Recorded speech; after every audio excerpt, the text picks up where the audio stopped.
Suppose अपने को एक वेक्टर दिया है, A vector is equals to A I cap plus B J cap plus सी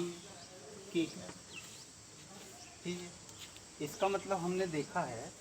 इसका मतलब होता है कि जो ए वेक्टर है वो एक्स डायरेक्शन में कितना है ए यूनिट का, वाई डायरेक्शन में कितना है बी यूनिट का, और जेड डायरेक्शन में कितना है सी यूनिट का। ऐसा समझें, इसको मैं अगर ऐसे भी लिख दूं, कार्टेशियन कोऑर्डिनेट सिस्टम है, अगर ये फोर्स होता तो मैं यहाँ न्यूटन लगाता। इसको अगर ऐसे भी रिप्रेजेंट कर दे तो भी कोई बुराई वाली बात नहीं है, इसको ऐसे भी रिप्रेजेंट करा जाता है ए कॉमा बी कॉमा सी, जो भी रहेगा मीटर रहेगा, ये जो भी यूनिट लगी होगी यूनिट, ठीक है, न्यूटन मीटर कुछ भी। अब इसका सिंपल सा मतलब क्या है, अगर किसी चीज़ का कोऑर्डिनेट है ए बी सी, इसका मतलब है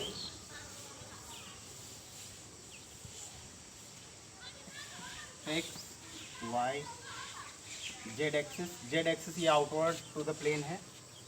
अगर हमने कहा कि कोई एक पॉइंट है P, इसके कोऑर्डिनेट ए बी सी हैं, तो इसका सिंपल सा मतलब होता है कि अगर ओरिजिन से इसकी डिस्टेंस देखी जाए, ये डिस्टेंस OP, तो OP डिस्टेंस होगी कितनी,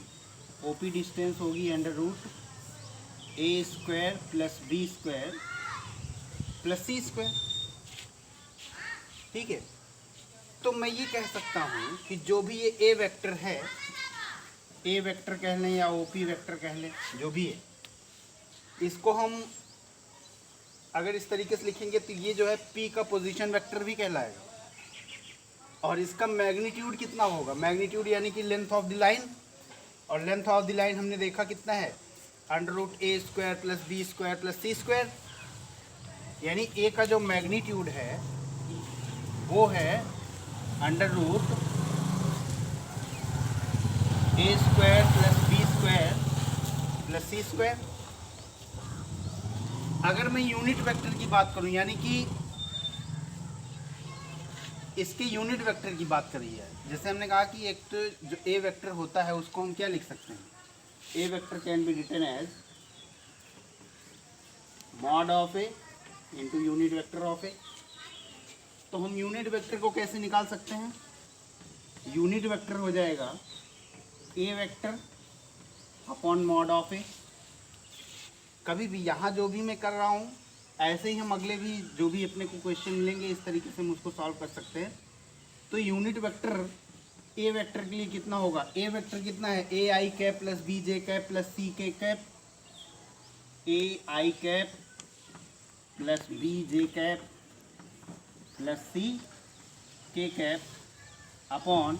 mod of A, mod of A कितना निकाला हमने A square plus B square plus C square.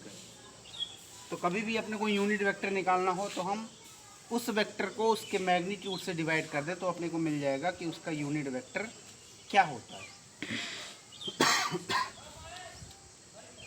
छोटी छोटी चीज़ें और देखें, ए वेक्टर एक्स एक्सिस के साथ कुछ एंगल बना रहा है,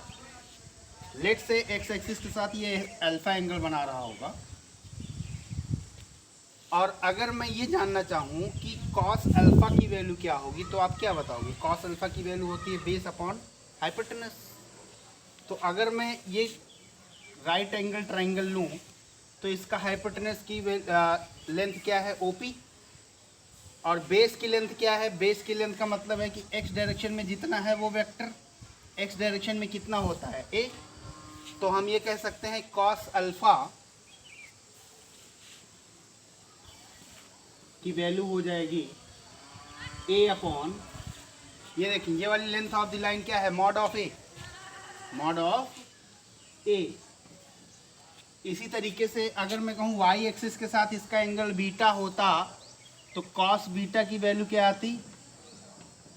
B अपॉन A। ऐसे ही अगर मैं कहूँ z एक्सिस के साथ ये जो भी वेक्टर है ये गामा एंगल बना रहा है तो कॉस गामा की वैल्यू क्या होती, कॉस गामा होता C अपॉन A। ध्यान से देखें, इन इसको कहते हैं हम direction cosines. Direction cosines means कि एक्स एक्सिस से किस डायरेक्शन में है वेक्टर, वाई एक्सिस के साथ किस डायरेक्शन में है वेक्टर, और जेड एक्सिस के साथ किस डायरेक्शन में है वेक्टर अपना। इसकी एक प्रॉपर्टी भी होती है, अगर तीनों को मैं स्क्वायर करके ऐड कर दूं, यानी cos square alpha plus cos square beta plus cos square gamma, ध्यान से देखें, cos square alpha plus cos square beta plus cos square gamma, तो इसकी वैल्यू क्या आएगी, A square plus B square plus C square upon A square. ध्यान से देखें, ए की वैल्यू क्या है, under root A square plus B square plus C square, यानी ये और ये चीज़ें दोनों सेम हैं, तो हम कह सकते हैं ये है 1। तो डायरेक्शन कोसाइन का एक और भी सिंपल फंडा होता है कि उनको अगर स्क्वायर करके ऐड कर दिया जाए तो उसकी वैल्यू क्या आ जाती है, 1 आ जाती है।